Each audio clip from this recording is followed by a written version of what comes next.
Good afternoon, ladies and gentlemen. I have a distinguished honor and privilege to welcome you all to the public presentation for the position of the Vice Chancellor of Namibia University of Science and Technology. This process has been going on for quite a while. We had shortlisted a number of people. We eventually end up with two, and those two were interviewed this morning, this afternoon. But part of that, there is a public presentation that will be done by the two potential candidates.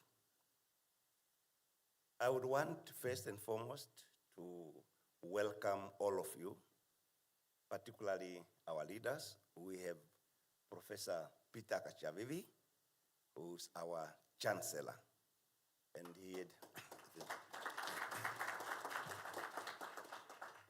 he took time from his hectic schedule to join us. I would also like to welcome our Deputy Minister of Innovation, Sport, and long ministry, but we fall under the Ministry of Education. Omri Barotti, welcome. I'm sure you represent the minister. Excellent. Oh, you are the minister here. Here. Okay. I want to welcome other distinguished people. I see a number of our EDs. I see Nashandi from National Planning Commission, and all of you. Naturally, I see colleagues from Nust, the members of the council, as well as staff and lecturers. For this stage of VC, the council has set up a search committee. And that search committee formed as a panel for interview for this position.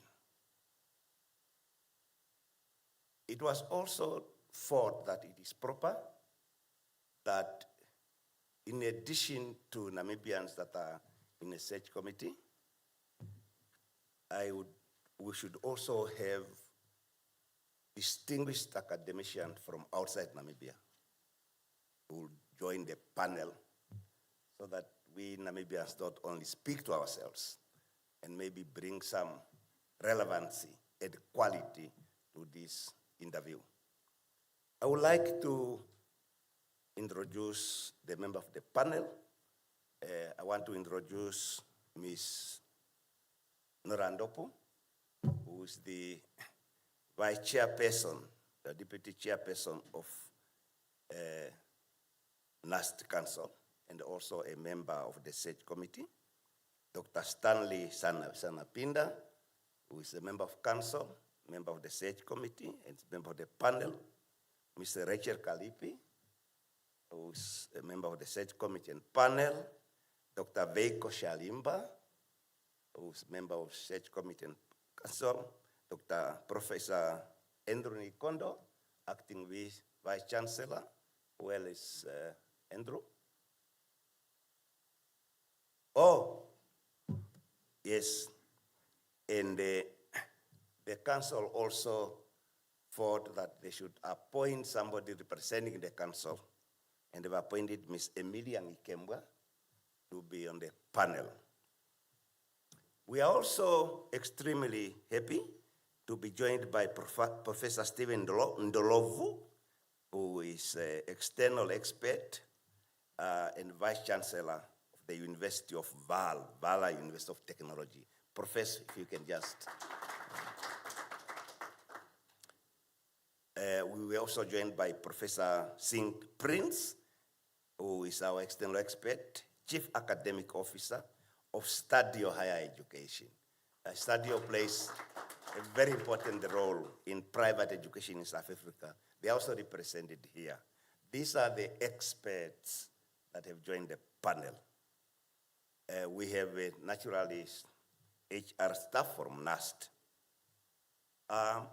Candidates are given 15 minutes to make presentation to you and to the nation. After 15 minutes, we will open the floor for questions for 30 minutes. Thereafter, we go to the next candidate. In order to be fair and equitable, we must strictly keep to what we've decided, that each candidate get the time allocated. Let me now invite the first candidate to come. And the topic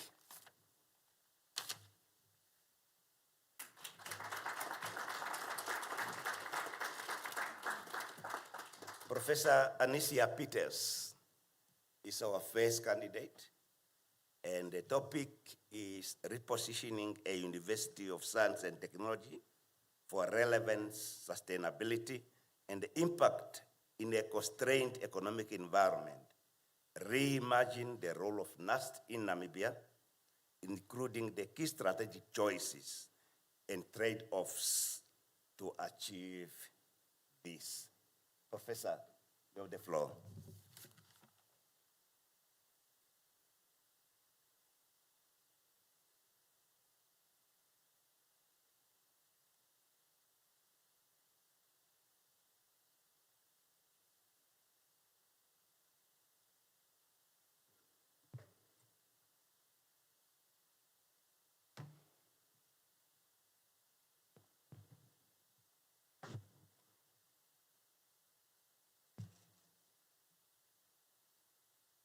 I'm not sure. Oh, I guess that works already.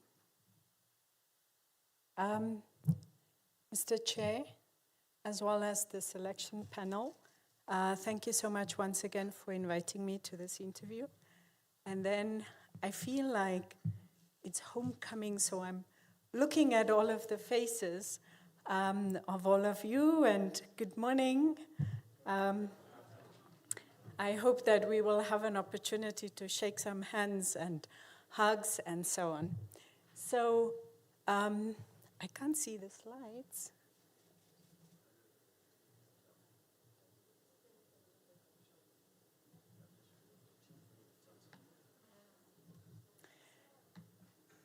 You may want to come and start here, probably and do this.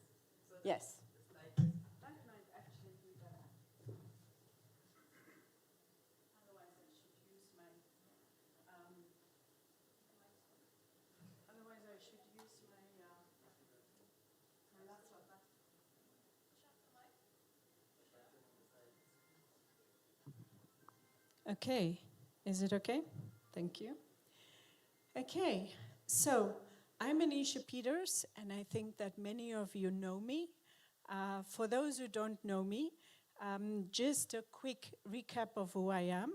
I'm currently the CEO of the NCRST, that is the National Commission on Research, Science and Technology. I'm also affiliated to the University of West London, and then I have I'm also the incoming president for the Science Granting Councils of Sub-Saharan Africa, as well as the co-lead, actually since end of 2024, of the Africa Innovation Agencies Network.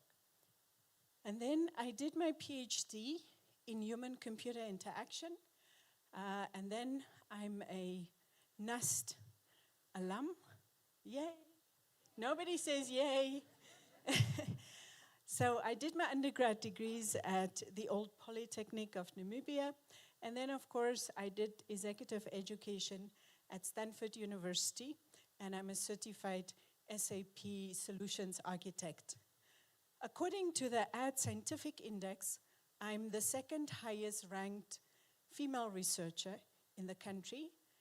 Total, it shows 31, but usually we have to do a lot of cleaning because a lot of people have left Nust and UNAM without changing affiliation, so I'm number 26. And then you can see my research credentials.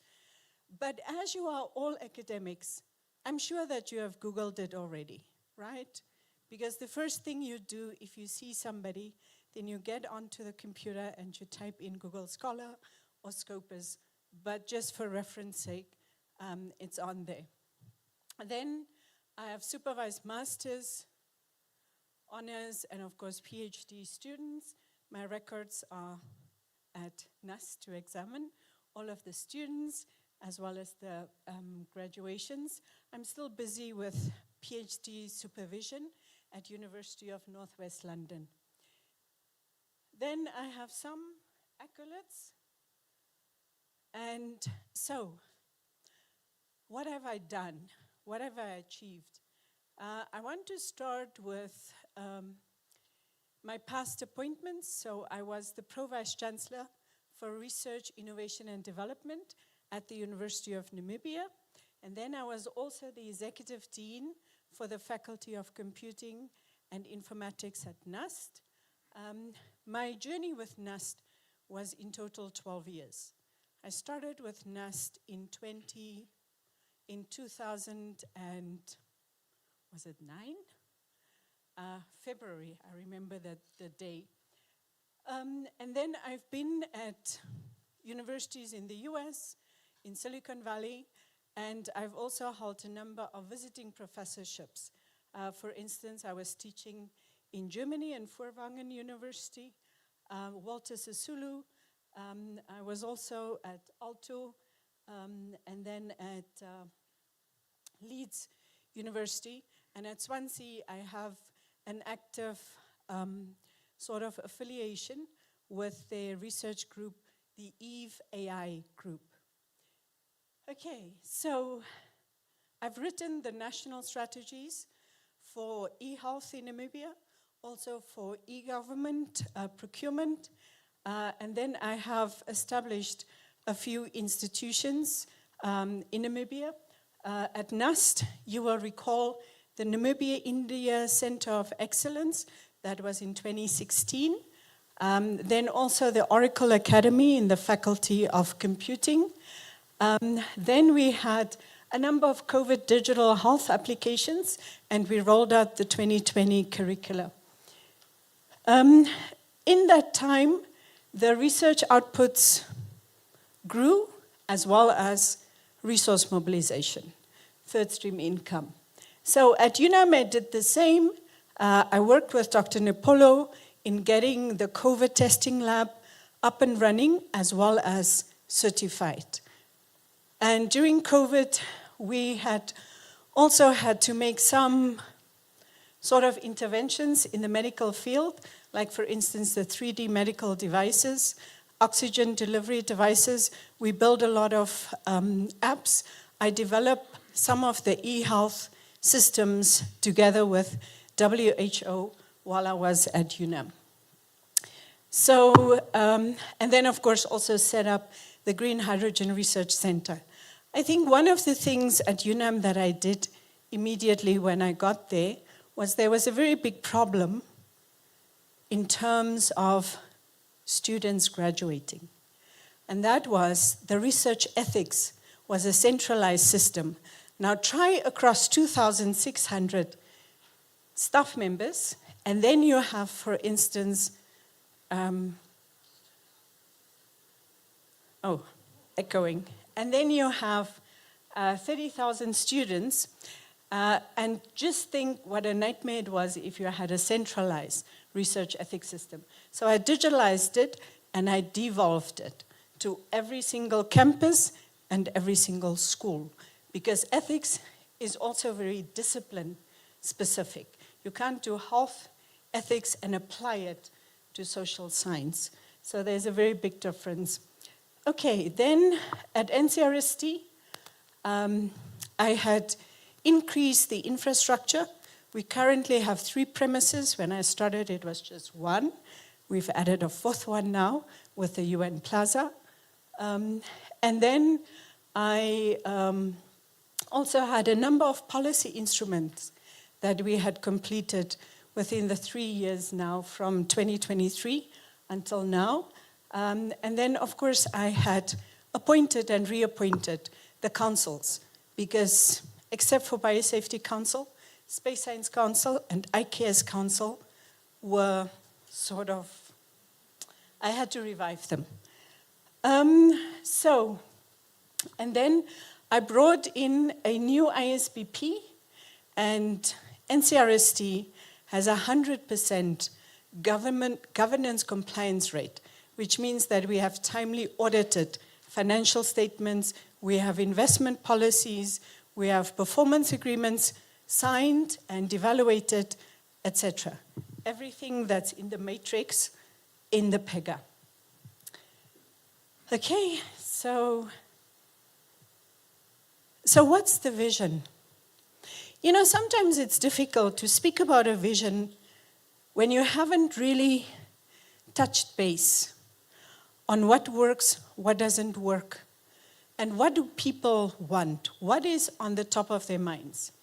But I went through the figures, and I was moaning a bit because I said I could actually speak from just the figures, the entire presentation, but it looked too messy because it was just jotting down all of the figures that I got from documents. But what does it take for Nust to reposition itself as premier university that is locally and globally relevant, recognizes quality-driven, transformative, fit for purpose, and a sustainable solutions engine at the heart of Namibia's development agenda? For me, those are 5 key things. Student success, research, and research impact must be transformative and transdisciplinary research. Innovation, digital fluency, and every single student who leaves Nust should also have that, should also be digitally fluent, as well as have an entrepreneurial mindset. And then finally, sustainable excellence. Sustainability in terms of the research realm is defined at least 3 layers. In the Global Research Council, we define it at 3 layers. I'm not going to speak about those 3 layers. I'm going to speak about how do you sustain excellence, and then sustainability follows with it. So, I looked at 5 commitments. The first one is future-ready graduates. Research that Namibia can feel. Research that's not only on papers, published at some venue that we will never go to, or journals that we will never read. Nust Ideas to Impact, university-wide innovation and commercialization pipeline. And then number 4, a human-centered digital Nust, because I am in human-computer interaction and human centricity, whether it be in AI, or whether it be in systems, or whether it be in communities. That's my first name. Sustainable excellence, I spoke about that one already. We will look at how do you achieve financial efficiency and sustainability to be able to sustain your excellence. So the first one is future-ready graduates. And here I spend a lot of time looking at NASA's figures. And they're good and there's bad. For me, 23,933 students. What do you have? You have a problem in terms of capacity. Think that your capacity, your facilities, equipment did not grow with the growth of the students. You have a 49-to-1 ratio, student-teacher ratio. That is a massive problem. Internationally, it's 18-to-1. Minimum standard says 30-to-1, but that's usually social sciences. So there's a big problem. And then, of course, your faculty of commerce, human sciences, and education has a 57% enrollment of student population. That faculty needs to be split. And one has to think about how does it split preferably. Then, of course, you need to bring in hybrid and online delivery. Number 2, research that Namibia can feel. The person in the remote village, I'm usually given a village that they say, how do they feel it? That's what we need to do. It can't just be in terms of student dissertations and journal articles. We need to look at STISA 2034, it's brand new. It was launched in February, NDP 6, and communities need to be able to feel that this is Nust. This is Nust graduates. This is what Nust is doing. Nust is answering our questions and our problems on the ground. Of course, there's a number of things that goes through it. Nust is the university that needs to be at the front end of the AI revolution. And partnerships. We have partnerships only with Europe and with South Africa. The whole world is open. The whole of Africa is open for more partnerships. And industry is the biggest partner that we need to onboard. Make innovation a system and not an event.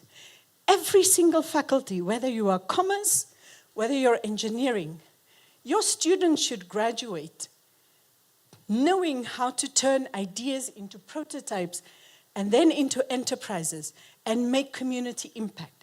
Now, of course, we have a number of enabling factors that we need to look at. Funding is one, IP is one, partnerships is another one, but we need to look at how do we drive that across the value chain. Human-centered digital Nust. We need to look at digital goes to our own students, to our lecturers, to our communities, to ourselves, to what does it mean for Namibia, to our governments. I had to do an online course at Stanford University. And the one thing that I learned, it was tough. But number 2, I felt present because of all of the embeddings of AI and digital technologies that they were giving me. Nust needs to go that direction. That's the massification of higher education. You need to roll out, now it will be we, maybe, hopefully. We will be rolling out such digital platforms. Sustained excellence. We need to have discipline in terms of transparent budgeting, procurement efficiency, risk management systems.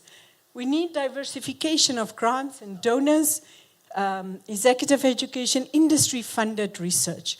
In Namibia, there's a lot of money. This is what I'm always told. There's a lot of money, but we need to go offer them the solutions, and then value creation, alumni giving, consulting, and IP. My final slide is governance. Governance is extremely important.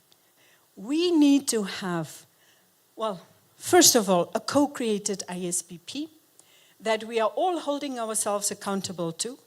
Then ethical leadership and transparent decision-making, that starts with me. Strong council accountability and clean governance. Academic freedom and academic quality insurance. It's 2 more points, then I'm done. Risk anticipation, compliance and institutional resilience. Clear performance scorecards. And one thing about Nust in the QS rankings, the academic reputation is at an all-time low. And Nust is the quality, the hallmark of excellent education. So we need to change that. Thank you so much.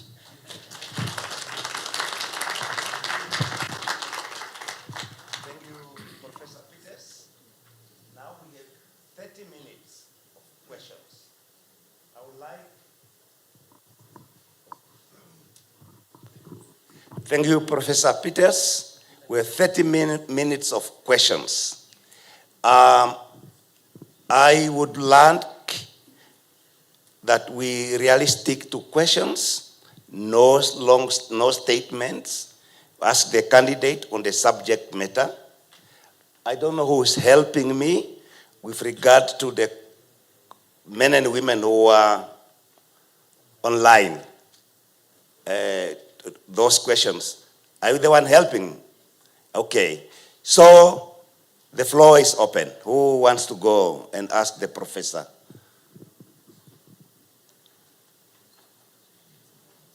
Yes, Meme? Do we have mic?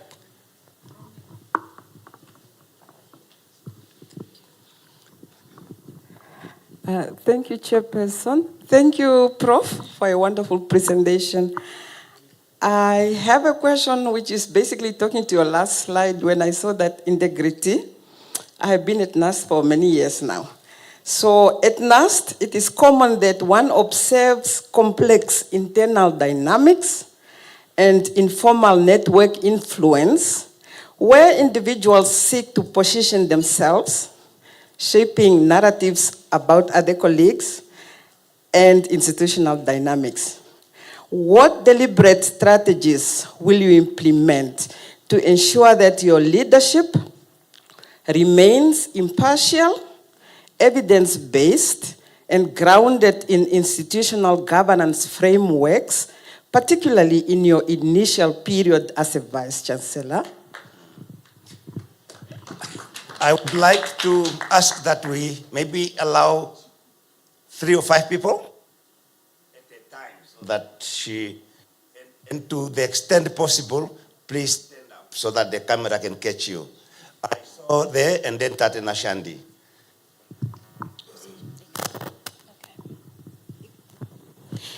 All right, thank you so much. Thank you, Professor Peters, for that enlightful presentation. Mine is quite straightforward based on what you presented. You've indicated that we've got about 57% students enrolled in the Faculty of Commerce, Human Sciences and Education. And you had an interesting statement there. As a University of Science and Technology, 50% of our enrollment is in the commerce faculty. What would your strategy be around addressing that, first of all? And how do we embed technology and the innovation that you were speaking about, the entrepreneurship culture, into that? Thank you. Thank you, Prof, and thank you for the presentation. My question really straightforward to say, at what point can the university achieve optimality? And then at that point, then you advise policymakers to say, we have achieved our growth, we can no longer accommodate more numbers because we need to be sustainable and efficient. At what point? Because I see we want to accommodate and we are chasing growth, and that growth compromises quality. Thank you. We have line. If not, 2 from here. I see Meme there and then Tate. Thank you, Prof, for the presentation.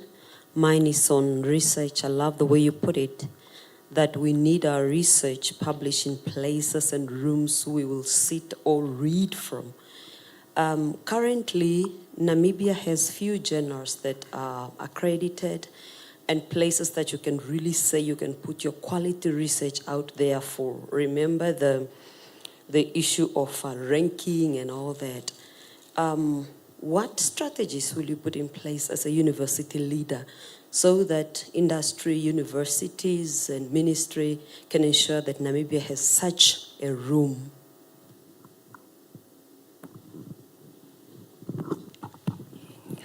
Thank you, Chair. Thank you, Professor, for your presentation.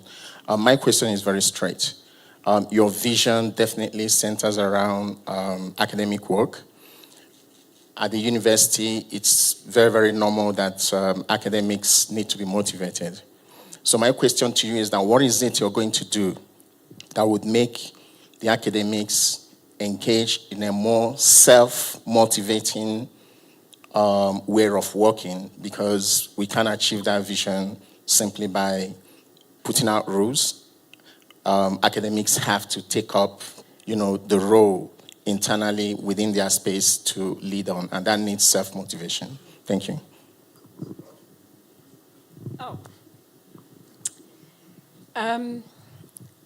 In terms of of the clicks, it will be everywhere. Everywhere that we go, we will always find, because humans have a natural gravitation towards, talking to each other, etc. But oftentimes, if what they are discussing is unheard, it's not listened to, it's not paid attention to, it does tend to fester. And so therefore, you asked, what will I do in the first 100 days? For me, I will listen. I've learned my lesson, moving from different places to another place, dive in and think that you've got the answers and we will do this and we will do that. No, it actually doesn't work like that. The first 100 days, I will mostly be listening, seeing what is happening, feeling out where do people want to go. When I started at NCRST, I took 10 minutes with each staff member. Now, sometimes it was not enough, but 10 minutes with each staff member and just hear, it's a check-in. I call it a regular check-in. It's just asking them, what makes you tick? What makes you worried at night? When I wake you up in the middle of the night, what will you tell me? What should Nust be known for? How do we position Nust?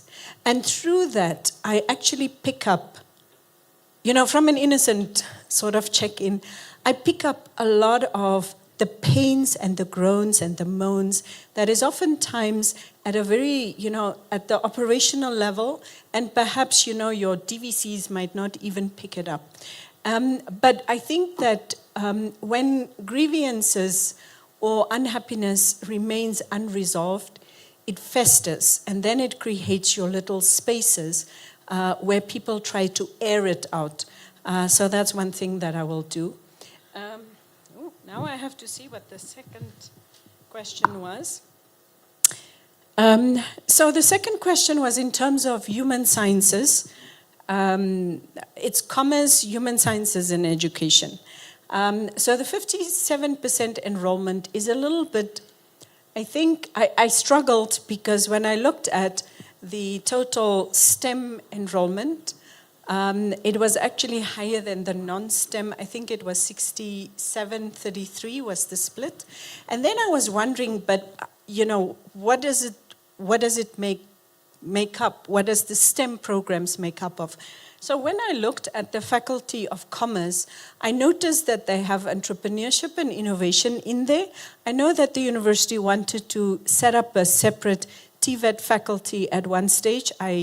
Unfortunately, I don't know how far that is. But the entrepreneurship and innovation is one interesting one that I would possibly move out of that faculty and perhaps have a look. Where would it be best placed? But that is a conversation that you have a look at. You don't decide it immediately. Then there was another one. I think that the logistics and supply chain is also in there. And that one I know from industry, from where I'm sitting, I know that's a very important program. And then I would look at really, what is contained within that faculty that might possibly be separated from it. Because I can also imagine the strain, because it would be easy for me to sit here and say, in terms of massification, in terms of what to do, with such an enrollment. Now, in the social sciences, you can oftentimes, more than what you have, sort of the hands-on technical science disciplines like engineering, computing, sometimes also hospitality, you have an opportunity to sort of deliver your programs in a digital, in an online mode, in a blended mode.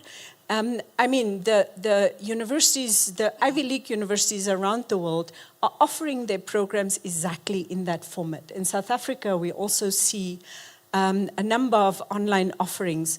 And there isn't like negativity towards, I didn't think that I learned, but we do need to reskill ourselves in terms of online and hybrid delivery. That's what I think that we need to do. And for that, of course, you still need to have, additional capacity in terms of digital infrastructure.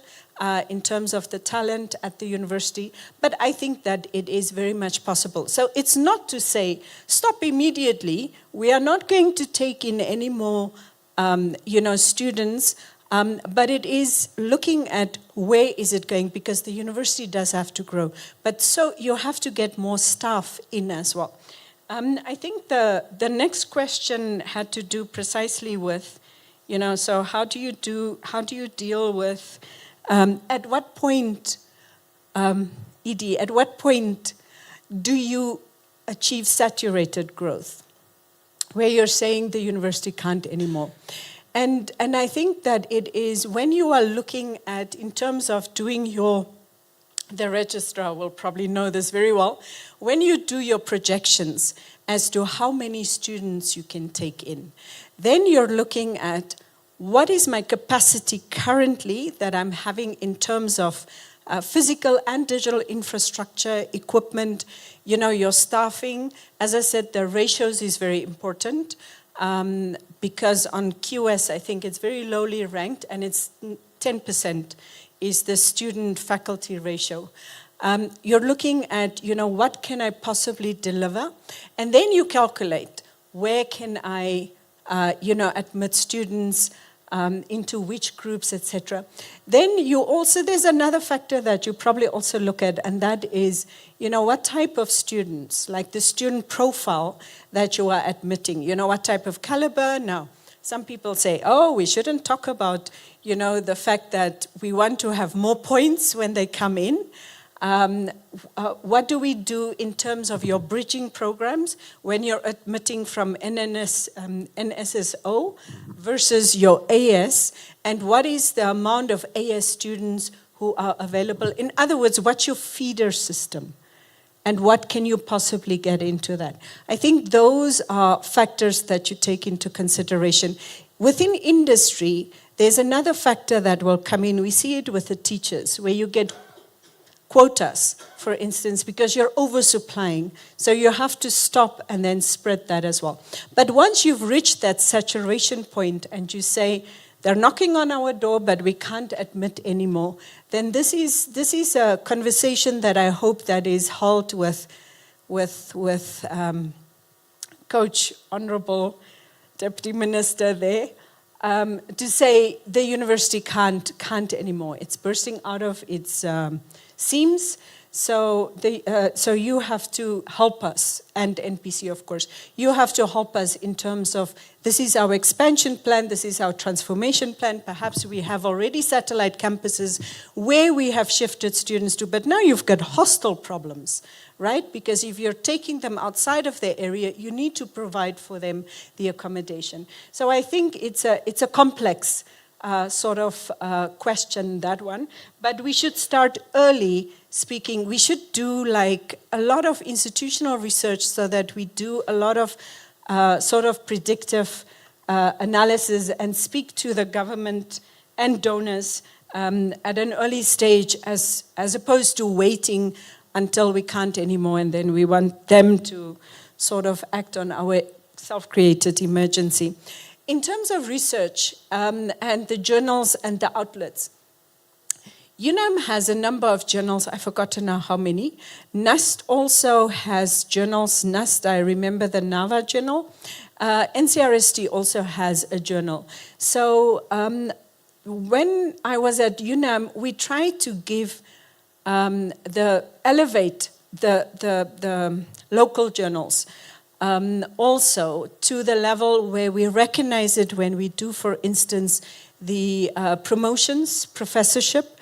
How do you recognize those journals? Because most of the time people will just look at what's your Scopus output, right?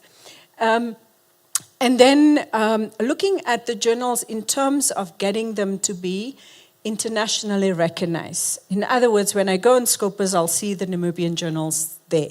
Now, at UNAM, there was already, I think, 2 journals. I'm speaking under correction, all the UNAM people out there. Forgive me if my memory fails me. But there are already 2 journals that underwent that process. Currently at NCRST, we are busy with the NCRST journal. We had the visiting experts here who are going to help us achieve that. And then, of course, but they are also looking at Nust and at UNAM to see, how we can get those journals also internationally ranked. It is unfortunately also a problem that when we congregate in Namibia, we tend to congregate around conferences as well. And there is conference publishing models that you can partner it, for instance, with a journal that can take it up. But I think it's important to sort of create those venues for publishing while being locally relevant, but then also internationally recognized, so that we don't disadvantage colleagues when it comes up for promotion questions.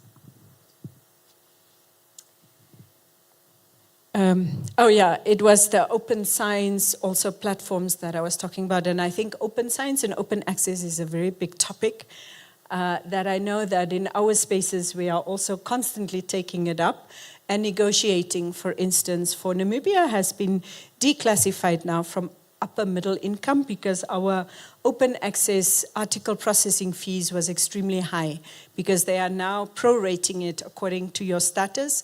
And now that we are sort of, in a lower rank, we might see that we have some more waivers coming Namibia's way. Otherwise, it becomes very expensive. Now, the university will have to assist researchers in terms of this open access article processing fees. That's because it's now not just certain journals, it's all of them coming. Even our conference models are changing into that.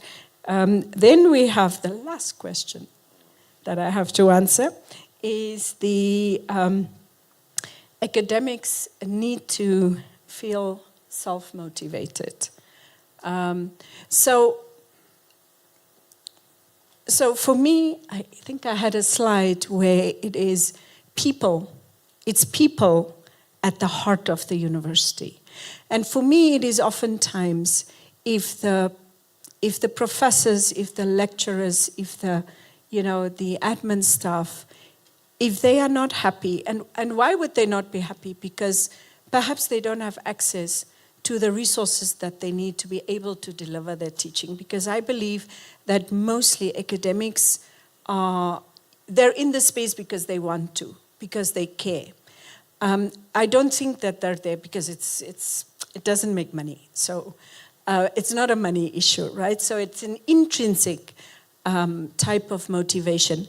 And when we take care of our academics, providing their needs, what they have, and it's not, and that goes to workload models as well, then what happens is the students are happy, because then those professors and lecturers actually take care of the students more. So this is why I feel it's such an intertwined circle that we're having. Academics also now in the AI era need to constantly upgrade and upskill themselves, and we need to provide for the capacity building. One final point on workload. It is imperative that we have postdocs, that we have full-time masters and PhD students, because those ones are the ones that are taking the teaching load off, so that we have more time to do research. I thank you. Thank you. Sorry, I don't know what I'm doing on time. Okay, 15 minutes left. Part of the giving numbers to this is that panel members should also ask during this public presentation. They have to grade the candidate. So if you allow me, I want to ask whether there's any panel member who want to ask the two professors. Let me start with the lady first. Professor Prince. Thank you. Prof. Peters, it's really a remarkable vision that you presented, and many things there, but you have a finite budget for Nust, and you're in a very constrained economic environment as well. So how would you prioritize your strategic activities as you reimagine what Nust will look like? Why would you choose those, and what do you put on the back burner? Somewhat I'm covered, but I'm just going to ask the question. But it was more focused, especially with regard to research, taking into account that it could play two roles.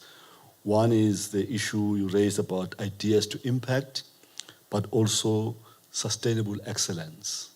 So that's why I want to ask this question. You indicated that you want to drive research that Namibia can feel. Just put that in, Namibia can feel. I haven't seen how you plan to achieve that. And the question is, how do you plan to achieve that, but more so within the context also of the funding model that would support the idea? Thanks. Thank you. On this side, any question from the panel members? Nothing? On this side, no question from panel members? Thank you. Yes, then I go for, is there online? There are questions online. Who will read the online one? I will. Okay, so we received a lot of questions online. There were some recurring themes. So the one was on what measures will you put in place to tackle internal corruption at Nust? So there were quite a few questions addressing that matter. Two more. Okay. Then the second theme was, it said, thank you for your presentation. What strategies will you use to address graduate unemployment? So there were quite a few questions on that. And then the last question, that was, the presentation mentioned a lot about technology and digitalization. How would you go about securing resources and that have been and are still largely insufficient to turn your vision into reality? I think, yes. Honorable Minister and the two ladies, and then we close it off. Thank you. Prof. Peters, very simple question. If we are to reconvene in 5 years, what hard evidence would prove that your tenure transformed Nust? Thank you. Yes, thank you. Please, short question, straight. All right, thank you. Thank you, Professor Peters. Yeah, so that we can. For your presentation. The Journal of Applied Linguistics is now internationally accredited, just for your information. Yes, the entrepreneurship question, I think it's quite critical. We have taken the entrepreneurship curriculum and we are busy co-creating to be delivered across the faculties. So all faculties will take that co-created entrepreneurship curriculum. Now, my question is, in terms of the national priorities when it comes to innovation, what really is your strategy in making those entrepreneurship prototypes or ideas into impact nationally? Thank you.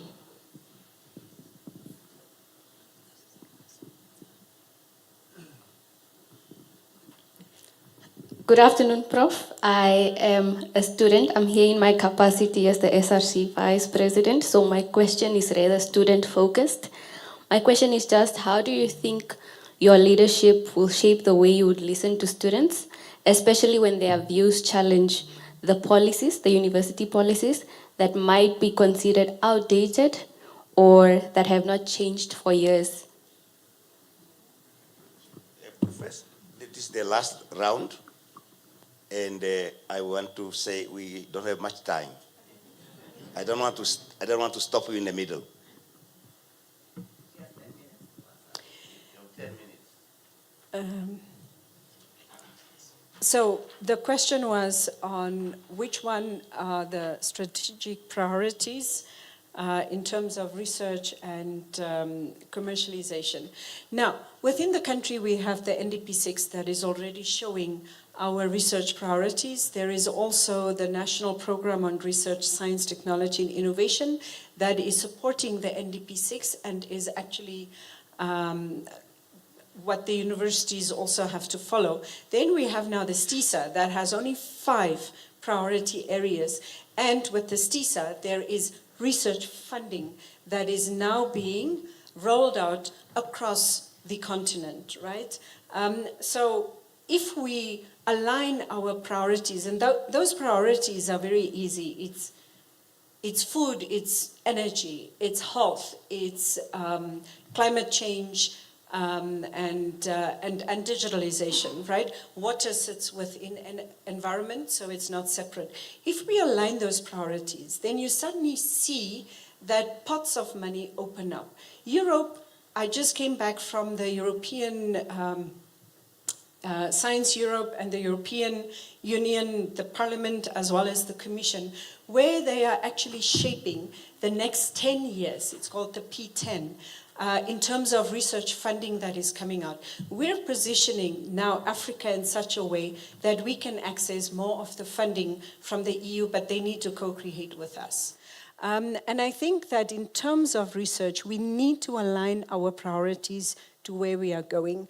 In terms of commercialization, it's the same thing, right? Because that research agenda includes innovation as well. Then you suddenly see that there are so many streams of external funding opening up. External funding always has the co-financing component, and this is what we at Nust will have to make sure that we are ensuring that we have it. I'm looking at Dr. Matros, at you. You will have to do that. And then in terms of commercialization, it is extremely important, even for research, to bring the industry partners on board. Nust is a University of Science and Technology. It's applied research. We need to be able to roll it out. We need to be able to answer the industry questions, but industry needs to partner. And that close relationship is what will actually drive Nust in terms of its commercialization drive. Sustainable excellence. So research that Namibia can feel. I oftentimes say it is locally relevant and impactful research, but it has a global impact. Because if we solve problems here and we feel that research, then it also means that it makes its way into our publications. And that is then shaping your global agenda, feeding into this. I'm trying to be very fast. And again, the research, if you solve problems, and I have experience on that, if you start solving problems in Namibia, and oftentimes I say it just takes some few demonstration cases, you will see how fast people will come because you are building credibility, that your outputs in terms of research, in terms of commercialization, even your student output, right, quality education, you will see how fast they come and they say, I want to partner with you. Hence, I was talking about partnerships that need to also reach across the nation, right? Not only across the floor to the other university, but it needs to also reach to other African countries, because I believe that there is so much that we can do. So strategic priorities is absolutely to align it to where is the most needed priorities at the moment in Namibia. Measures to tackle internal corruption at Nust. For me, it's transparency. And I will take that question to answer the students' question on that in terms of the policies that are outdated. Because yes, it is true that policy instruments tend to lag because they should be only 3 years is policy valid, and then you need to renew it. But oftentimes I find that in universities, we don't co-create policies, especially where it affects students, with the students. And we need to take that inclusive approach to bring the students to the table and say, okay, where do we have, I have some experience at UNAM with that, where do we have problems here? How is it affecting the student who is actually having to be carry the brunt of the policy that we have implemented. So I think that it's a very inclusive process that we need to go through. But transparency and ethics and integrity starts with yourself. And for me, it starts with me, right? I live it out every day, every single day in my work. I look at, doesn't matter how much somebody is complaining about, no, but can't you fast track this? No, and I do have a very fast turnaround time in terms of approvals and procurement and so on. But I do tend to say, no, we have to follow the right path. Sometimes the path might be a little bit longer than what you want, but we have to follow that. And yeah, I think it starts with ourselves. It starts with transparency. To the students, we also need to be accountable. And I would start actually with getting the annual reports and financial statements audited. Graduate unemployment. This is, again, when we co-create with industry and international instruments, because that guides us as well, to see where we are going. And we definitely need to do foresighting as to where we are going and what graduates need to come out. And graduates should not only want to have a job, but graduates should also be job creators. Not all of them, but we need to have those entrepreneurship courses. I will take the one on hard evidence, which was from the honorable coach over there. Hard evidence. If you don't see a Nust in 5 years that has graduates where industry and international enterprises are coming to vie for and fighting to get, and we haven't moved on beyond the 2/3, at the moment it's 2/3 employability, we haven't moved beyond the 2/3 employed graduates from Nust, and if you see still research that hasn't taken off in terms of touching the lives being felt in Namibia, in Namibian communities, at government. If you don't see policies that goes from Nust to government, if you don't see technologies and solutions being created in the governments, in the enterprises, and you do not see that industry relationship that Nust has, then you can fire me after 5 years.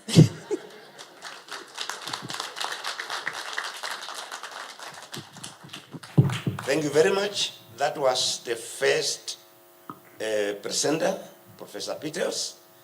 We thank you very much. Thank everybody. What will happen now is we will have a 15 minutes break while we are setting up for the second presenter. Professor, well done. Thank you very much. Yeah.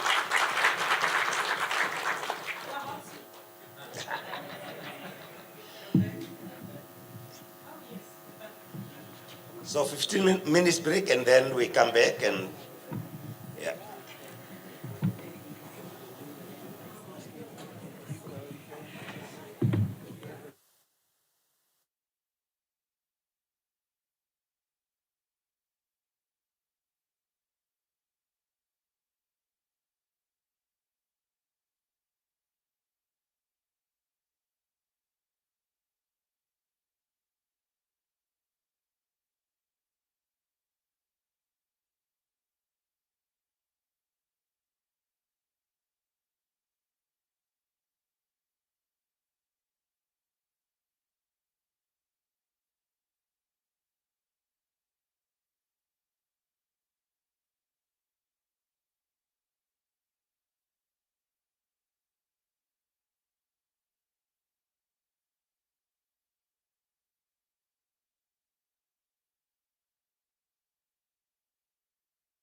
Can we please take our seat? Let's take our seat.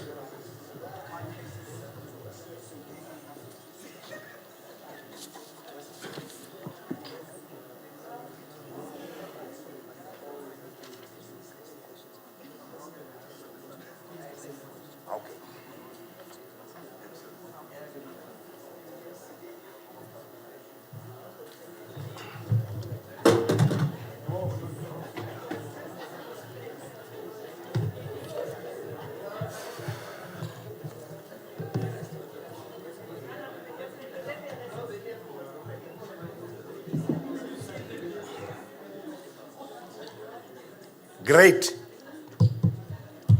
I think we should start the next session. Please come in, all of you, come in.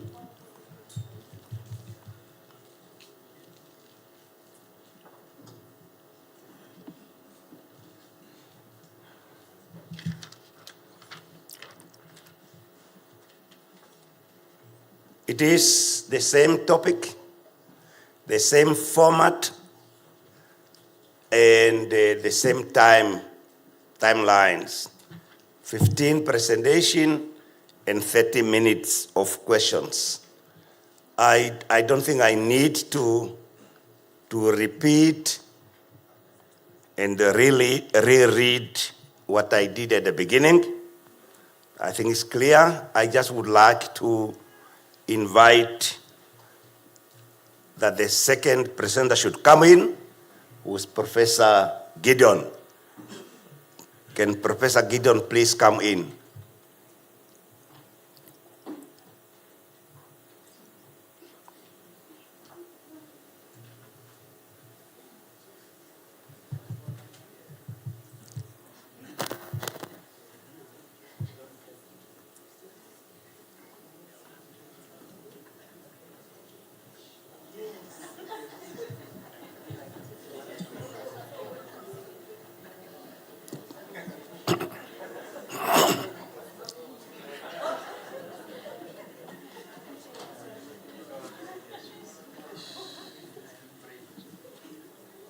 Ladies and gentlemen, welcome Professor Gideon.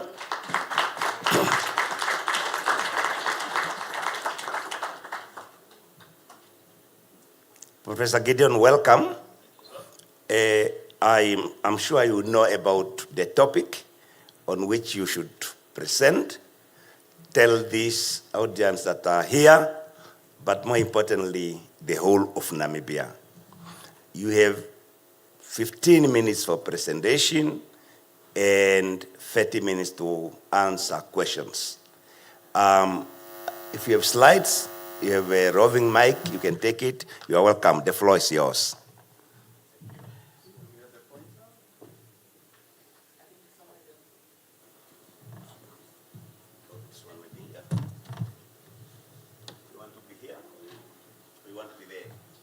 I can be here. Okay.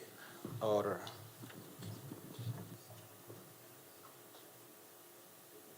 the choice is yours. Oh, yeah.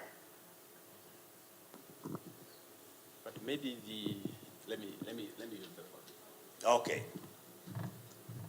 Okay, good. No.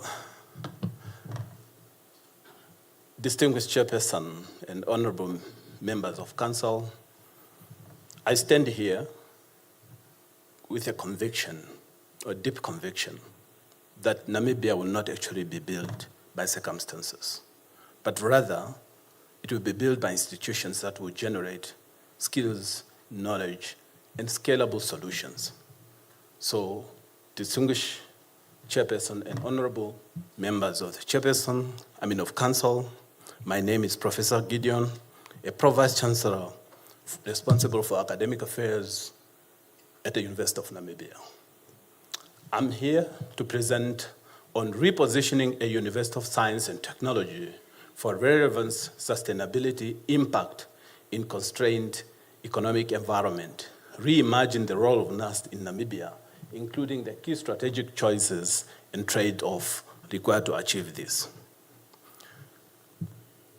So before I dwell on the presentation itself, I would like actually to touch on a few credentials and qualifications for Professor Gideon. My ethos stayed deeply on the following: academic excellence, national building, progressive leadership. I stand as a leader, a catalyst of innovation, inclusion, and impact. My vision is basically for Nust to transit Nust from a knowledge provider to a solution provider. Now, with this, who is the catalyst? I have a PhD in mathematics, a BSc in mathematics, MSc in mathematics, BSc honors in applied mathematics, BSc mathematics physics, MBA, and then 2 certificates, one in executive and project management, and I'm pursuing a PhD in business management and administration.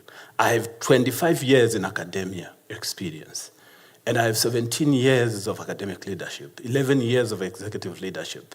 I'm currently managing 12 campuses with 30,000 students and over 3,500 staff reporting. I have been in council for about 14 years, and I have been in Senate for about 17 years, and I have served in 6 external boards. So I have acted as a Vice Chancellor in numerous of occasions. So Professor Gideon has actually forged strategic partnerships that are so impactful with global university in Africa, Europe, Asia, and America. Now, look at this credential, the qualifications, and the contributions. Position me better to be really the candidate for these institutions. So my presentations is actually outlined as follows. So who is Nust? Let's dwell there. Nust is a public institution, and its mandate really focuses on a technological university that addresses applied research, innovations that drive social, economic, and sustainable development.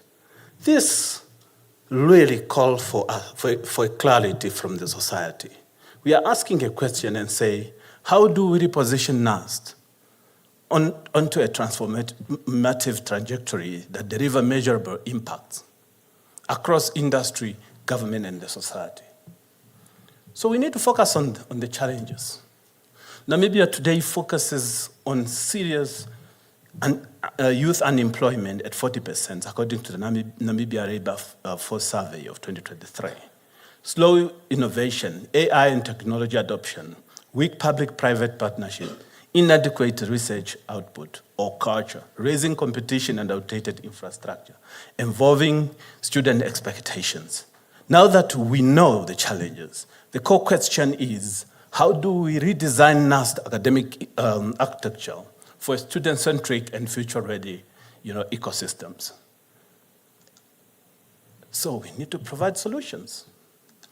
But at the core of my vision for a modern university lies the students as a co-creator.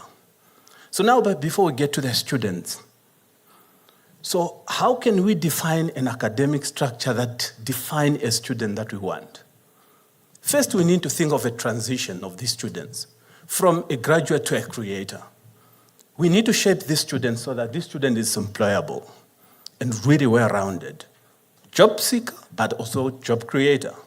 Global aware, but also locally relevant. Now, if this is the case, we need to ask, are we really training students for exam or for life? Because students need clarity when they get into the university. So we need to make sure that our education allows students to learn across boundary, because it's at the juncture of boundaries where innovation occurs. And then we need also to reorient our curriculum so that it focuses on competence-based and align with industry. So instead of a BSc in civil engineering, we should look at a BSc in infrastructure and systems so that students think interdisciplinary. So we must ensure truly artificial intelligence become a strategic enabler so that really it helps it helps to be integrated into the disciplines of the students. Students learn with AI, learn how to use AI, and learn beyond AI. So nowadays, no one is actually training students in tourism and hospitality. It's tourism and hospitality and artificial intelligence. This is where we are moving, accounting and artificial intelligence. So we need to make sure our education provides students, when they walk out of Nust, they should have an innovation. They should have a bangable proposal. They must have a direction of where to get to be employed. And then we need to look into things like hackathon and ideation that need to make sure that they translate entrepreneurship, and bring that learning into life. So these are things that we need to look at. But also education that allow students to learn outside the confinement of the classrooms. So nowadays we are talking about transferable skills, hard and soft, not only soft skills. So we have also to make sure that our education is very bold. It must stimulate potential industry that are relevant to the modern societies. Things that are talking to chemicals, electronics, beverages and food, construction technologies. This is where the future is moving. It's electronics. So now that we know the students, so how can then we transit to the institution? Nust, to be globally competitive, it must be future focused and responsive to whatsoever is happening in higher education landscape. So at the core, the university needs to be aware that actually innovation can only occur when applied research and creativity is applied to real life challenges. So, but how can truly this happen? We need research we need a strategy that enhances our research to be actually to enhance global citizenship, truly aligning to the global future, and it should be collaborative, and it must not actually be limited to Namibia, it must be beyond, and it should lead to patents and product development. Now here, I'm just giving an impression of some of the strengths that Nust has, because we need to appreciate that. There are quite a lot of good things that are coming there. But a strategy must be very bold, our new strategy, to really give a spark on new industry. Everyone is talking about drones, ballistic missile. This is electronics and chemical. We are too much importing. We need to diversify our economy. We need to focus in manufacturing. We need to strengthen our higher tech industry. And we have to be intentional. So our research culture should definitely be applied with directed industry impact so that it can actually elevate our research and the institution blend, ranking, and identity. So this impression I'm also giving is to say Nust has done quite a lot. You can see the ranking and everything. It's a good foundation. But we need to invest. 10% of our university budget should be invested into research so that we can actually really advance the capability that we want. Higher tech lab. So a lab in analytic and innovation so that we can give an impression around business and related fields. So research share in construction or manufacturing and skills development, institutes, and then and technology station. So we also need to make sure that strong industries are created. As we continue, Nust has mooted actually to expand campuses. These must be enhanced to become a fully-fledged and technology-oriented center of excellence, integrating research, innovation, and the like. The purpose is to take education to the people. So, but we know that funding currently is going to salary and utilities. So these are some of the issues that we would like you to back upon: public-private partnership, strategic alliance, and education trust funds, so that we can make sure that we focus on research, on funding. So leadership is not compromised. Nust stand at a defining moment, one that demands bold, principled, and decisive leadership. With the right direction, this can actually be a source of innovation and then inclusivity and advanced technology. I am prepared to be that leader, to bring that transformations, so that at least we can create impact. However, I cannot do it alone. I need people. So I will provide visionary and transformational leadership, coupled with strong corporate leadership, corporate governance, and also be able to navigate social and political dynamics. So we need actually to respond to change. Our integrated strategic business plan need to be placed. So organization will have new leadership. So we must be able to employ change management. So we need to achieve the results. So a robust performance management system should be in place. We need to comply. Our annual and audit reports and financial statement need to be in place. Nust need to be digital savvy. So digital technology need to become a strategic enabler. So people should be at the center. So we must focus on staff development. So to conclude, Chair, Nust does not need just a university manager. It needs a builder, a catalyst, and a leader who will turn this institution into a launchpad for generations of problem solvers, job creators, and global citizens. I'm that leader. We are not constrained by the environment, we are shaped by it. Nust will no longer wait for the future. Why can't we do it together? I'm ready. Let us begin. I thank you.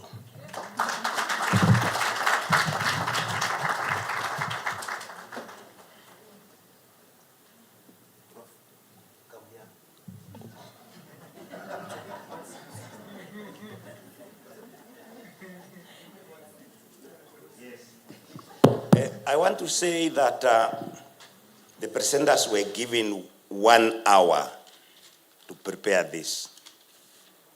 They've not seen it before. They've 1 hour. They had 1 hour to prepare this.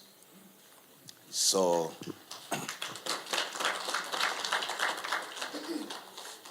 I want to be discriminatory a little bit. Our minister has to go to the cabinet, to the parliament. I'm sure you will not feel bad if we give him the mic to us the first floor, so that he must go and make a good, a good law for Nust there.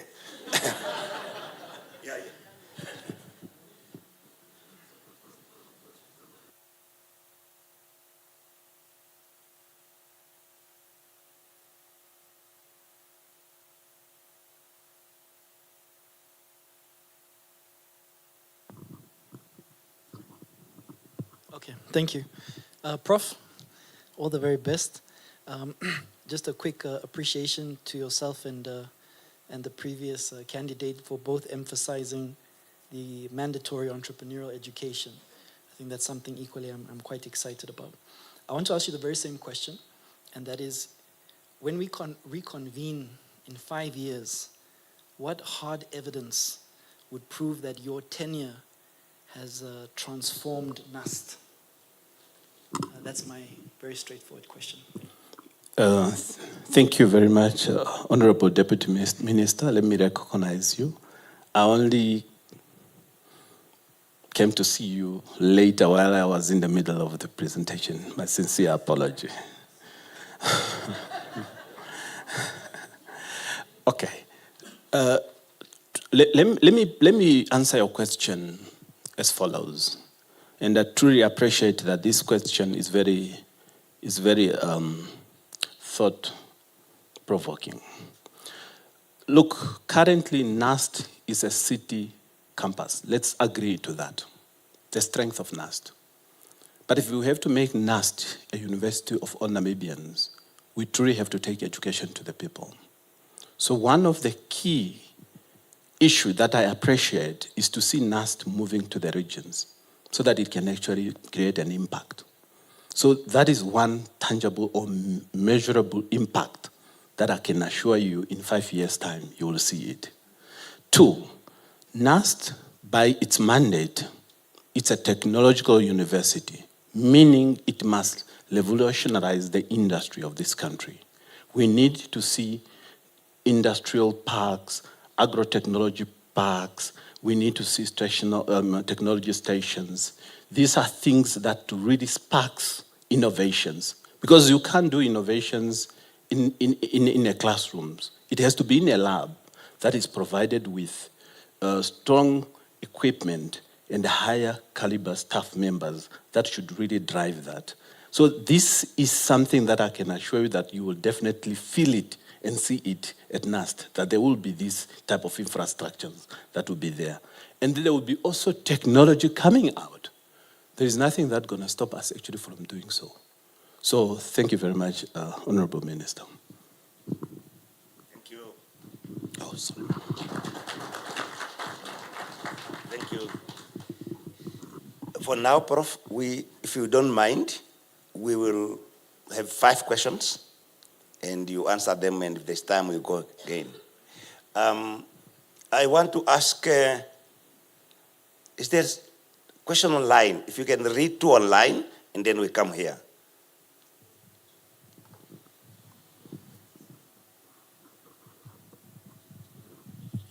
Okay, so online questions, they are quite lengthy, but I will read them as they are. It says, thank you for the brief presentation. You mentioned that students should graduate with the ability to embrace innovation. How do you plan to enhance this outcome, given that many students appear to lack sufficient practical experience? And then additionally, with the growing use of AI tools in learning, how will you ensure that students still develop the hands-on skills necessary to effectively demonstrate their competencies in the industry? And then this, I guess, are 2 questions. And then the third question, as we work towards goal 4 of Nust, the admissions department is eager to fully transition to a paperless student record-keeping system. To successfully scale this, especially regarding IT capacity during peak registration seasons, what strategic frameworks or investments would you champion to support frontline departments in achieving this digital transformation? Thank you. Can we get 3 from here then? Then the professor will answer. You want to ask the same questions? Yeah. Okay.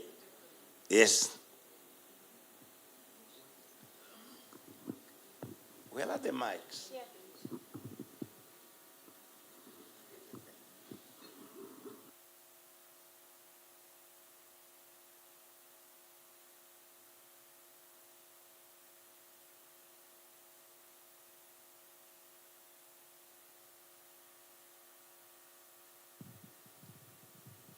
Thank you.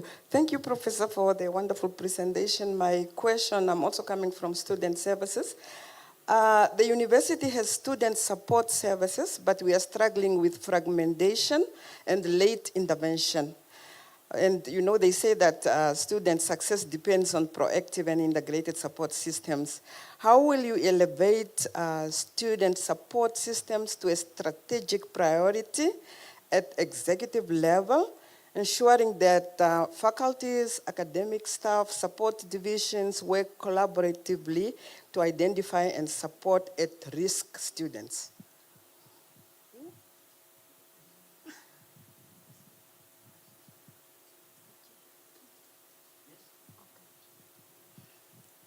Thank you. Good afternoon, Prof. Yes. Thank you for the presentation. I just want to ask, in terms of the subsidized tertiary education, how will you ensure institutional sustainability? Thank you.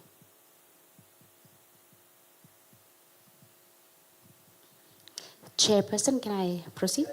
Thank you. Thanks, Professor, for the presentation once again. Looking at your presentation slides and the emphasis on innovation, I would like to ask your strategic investment streams within the technology transfer space, where will you channel it towards? Which one of the IP assets would you prioritize, and how will you invest in that? Thank you. Thank you very much. I'm not so sure whether I got them well, because everyone was almost rushing through the question. But then there was the first one to say, how can we make sure that innovation truly take place? I just wanted to summarize it in short. That was the very first question. You see, the best learning come from industry, the latest learning. The industry is the best laboratory. So innovation will never take place if we don't forge strategic partnership with industry. We will not be able to. So issues, new trends, and new opportunities that should shape us must come from industry. So that's why the moment we forge strategic partnership with industry, we'll be able to learn latest developments. And that's why that's how I will make sure that truly innovation comes out. We need to attach our students to the industry. We need to bring industry to the university. Let me give a scenario.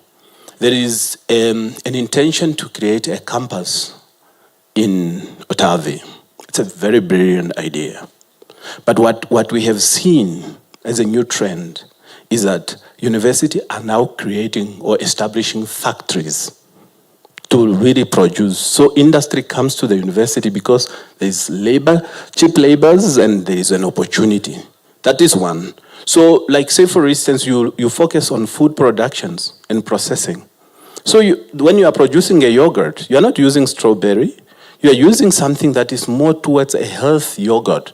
Then you compete with bigger industry. Then that's type of innovation that you would want to come out really for the student to focus on. So there was also another question to say, AI tool, do you think it is actually creating disruptions? And instead of students to, have hands-on practical, I see it actually the other way around. Simulations are coming in handy. I would like to give a practical example. With our School of Medicine, we are struggling to get, dead bodies, we are really struggling. But we cannot stop training the students. So what we are doing, we are focusing on simulations, completely providing a clear and practical environment for a student to see what they were supposed to see on a real body. So we should not actually fear AI.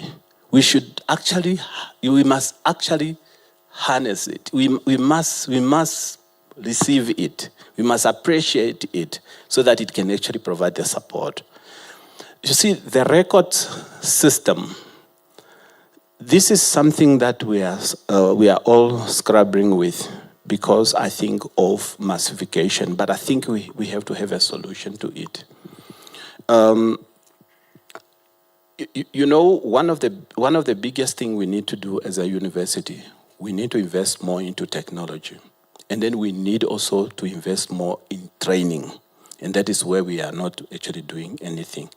We just employ people, and then we deploy them, and we think they are capable.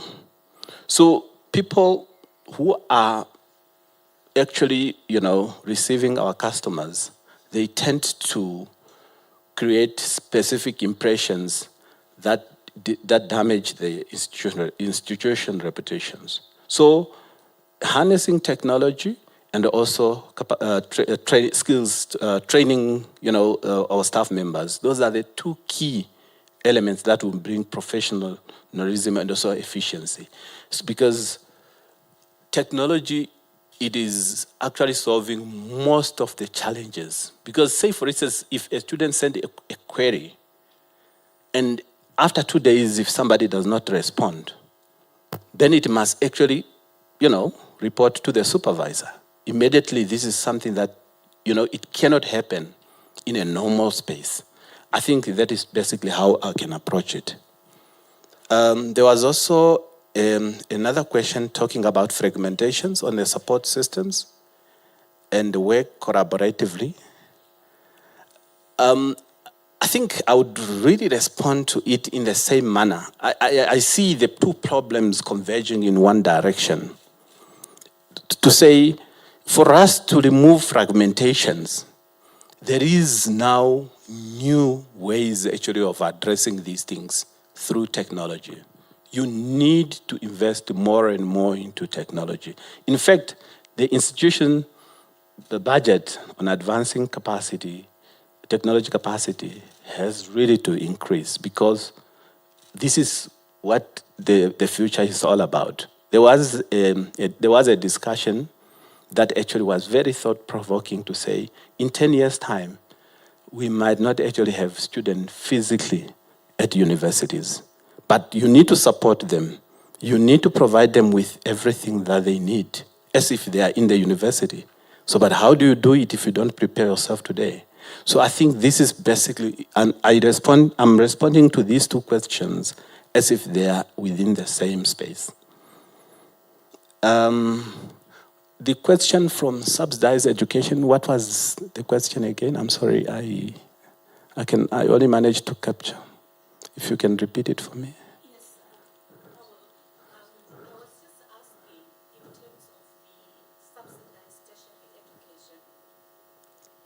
Will be strategy to ensure institutional sustainability at the long run? Thank you. I like the question because, I will give a scenario and then probably I'll provide some solutions. You know, as a university last year, we were very worried whether we will be able to meet the target because that to us is sustainability.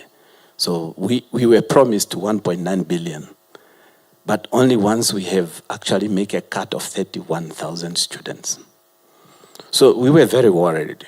So then it's within my mandate as a leader to say, I need to devise a strategy. So what I did, I then had to convene a small team and we had to put up a plan. We have to visit each and every AS school in Namibia within a very short record period of time. But this is not sustainable. I think the question is to say, what measures and systems should we put in place to allow institutions actually to have students and have the same subsidy? That is what you are asking. So one way actually of dealing, okay. Just amplify your question again.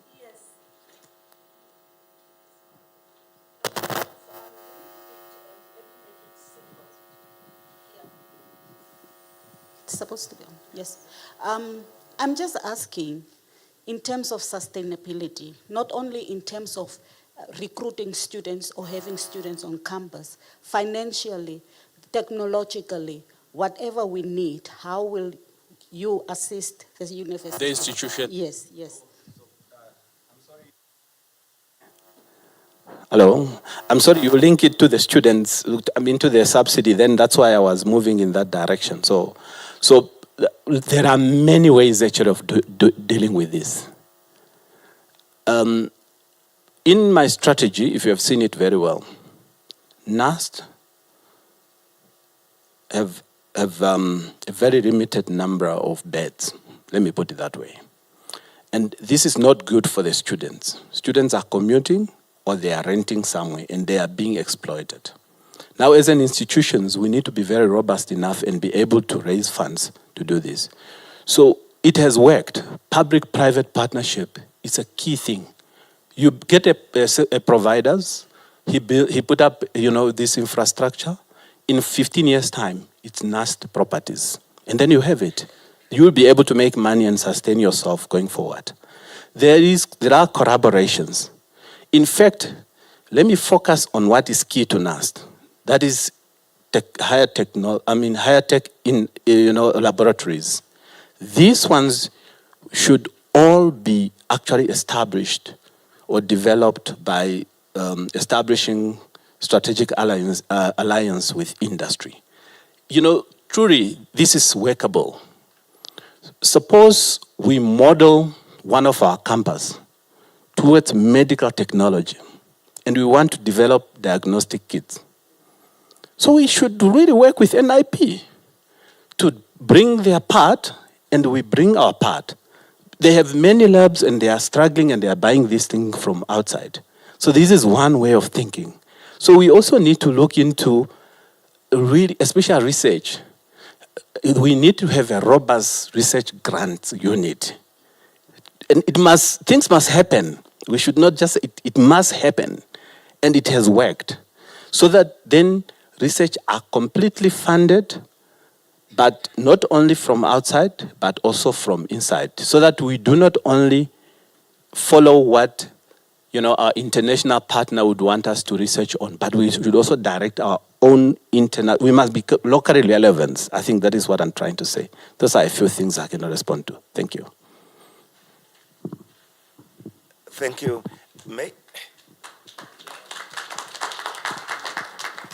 Let's grab at the end.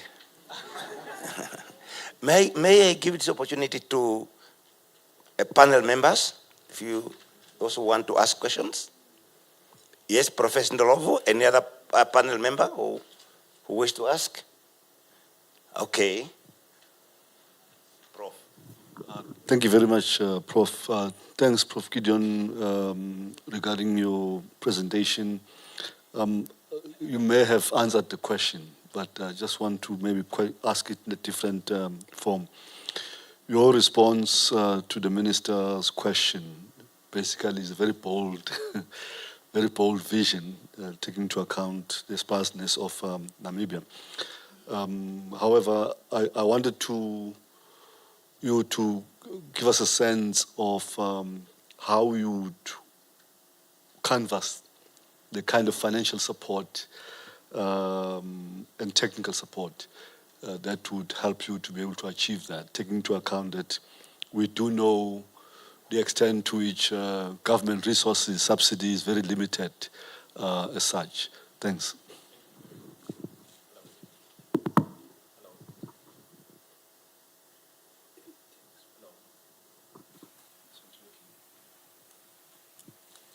Thank you very much, sir.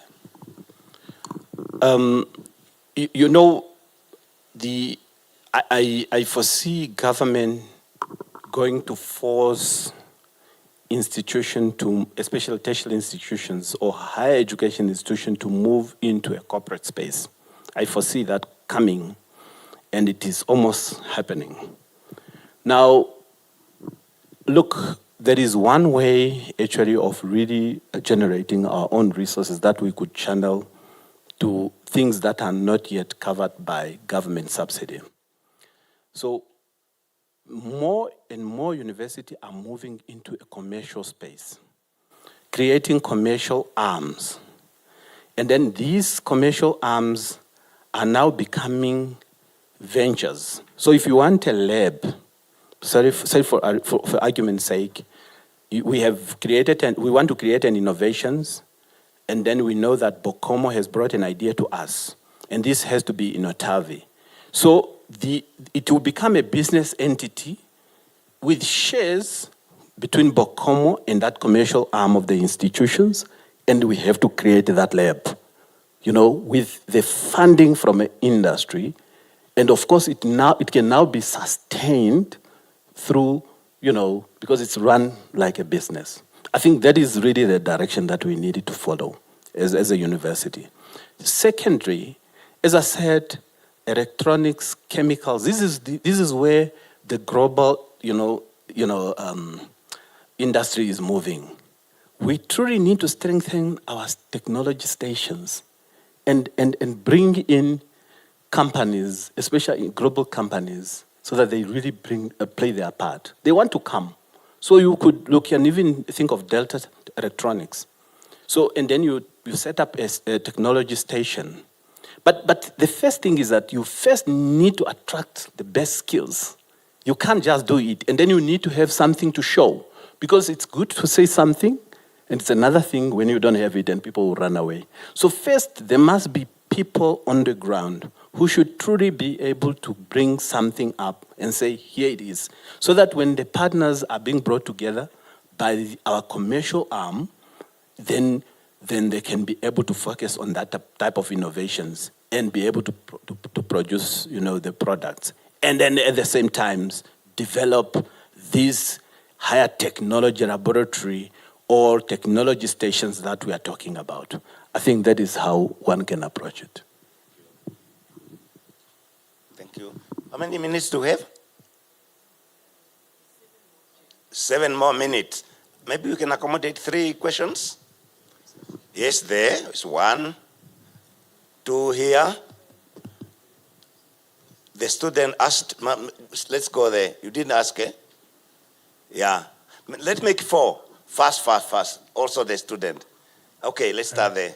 Thank you, Chairperson. This is their last round. All right. Professor, thank you for the presentation. You have outlined an ambitious vision around students, innovation, public-private partnerships. Given that academics are the engine of these outcomes that you intend to achieve, what specific measures, financial, professional development, or institutional, will you put in place to ensure that they are empowered as co-catalysts in achieving this vision that you are sharing with us today?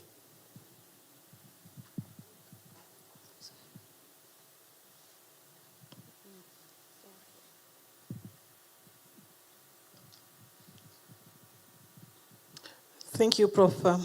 Gideon, for your presentation. I see you are still writing. I'll allow you to finish. Can I?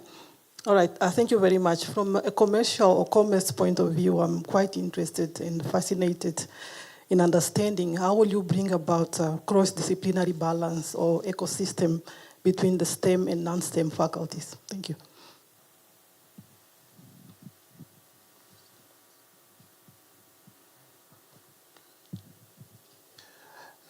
Thank you very much, Prof. Gideon, for a very interesting presentation. I'm not really sure if I'm allowed to ask my boss a question.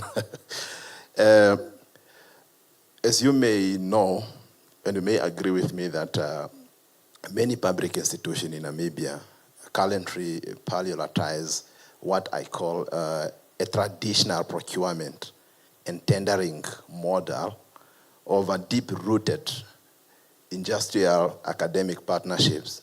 Now, I just wanted to find out, should you become a VC for Nust, how do you intend to advocate for a policy shift that incentivize the government to move toward an industry academic funding model?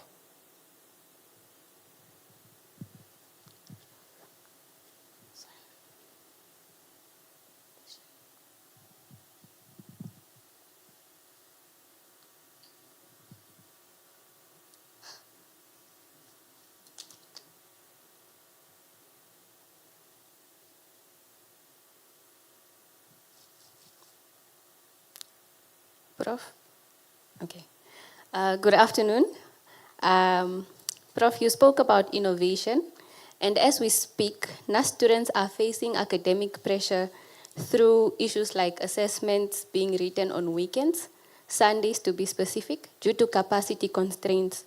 So if you were the Vice Chancellor right now already, how would you ensure that your innovation-centered leadership improves the student experience rather than adding to the pressure that they are already facing? So students must not face pressure, that's what he's saying. No, that's not what I said. No, I got your question. No, thank you very much. I'm going to be very brief.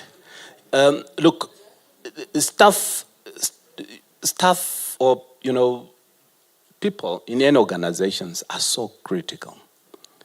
And of course, staff welfare need to be strengthened by all means. One will focus, naturally we do not really only focus on monetary rewarding. We need to focus on what develop a staff so that then that comes with monetary rewarding. I don't know whether you understand what I'm trying to say. So when you have many of your staff members and they are just bachelor's holders or master's holder, you need to send them out for staff development. And then eventually they get their PhD, they get promoted and they become professors, and eventually they become financially viable.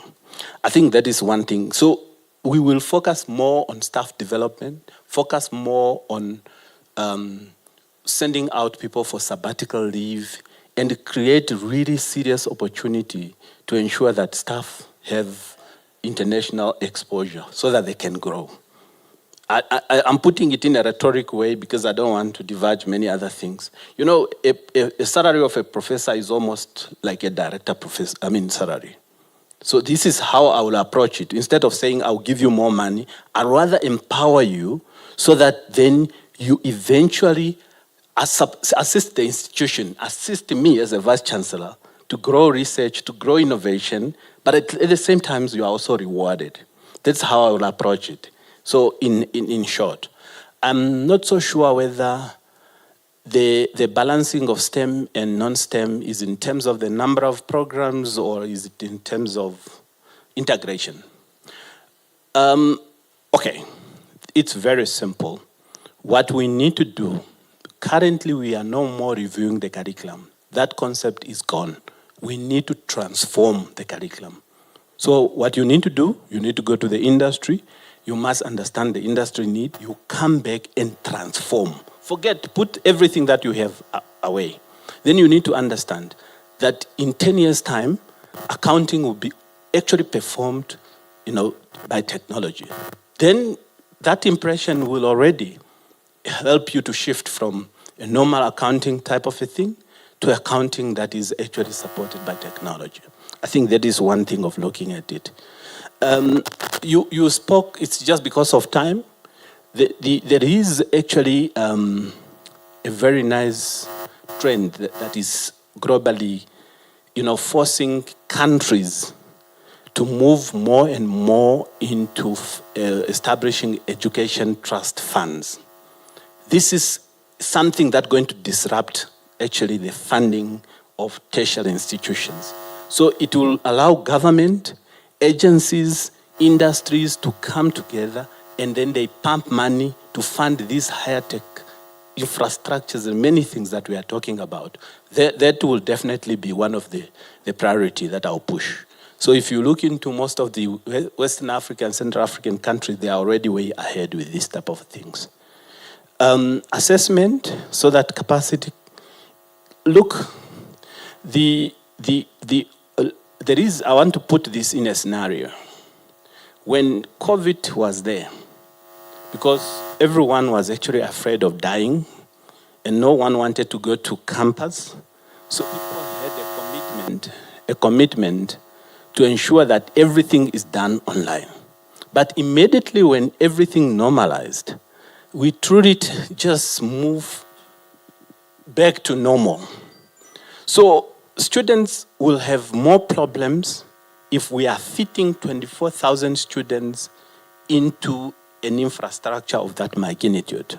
We truly need to bring in technology to support students, especially with your assessments and even teaching and resources. Everything must be put actually, on a platform where a student must be able to access it.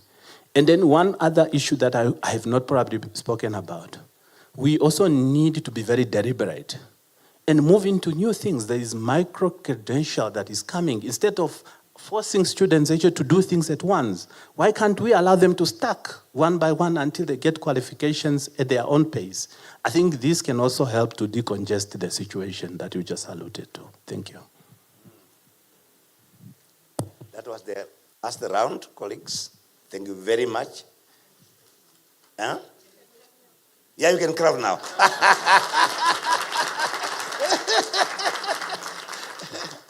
Professor, thank you very much for that. We wish we have more time, but we, the panel members, we have to go back and finish what we started. Well, thank you very much. You are released. I'm sure it has been not easy. Now you can feel comfortable. And for the rest, thank you for being here. For those online, thank you very much. Thank you very much for joining us. This session ends here. Thank you.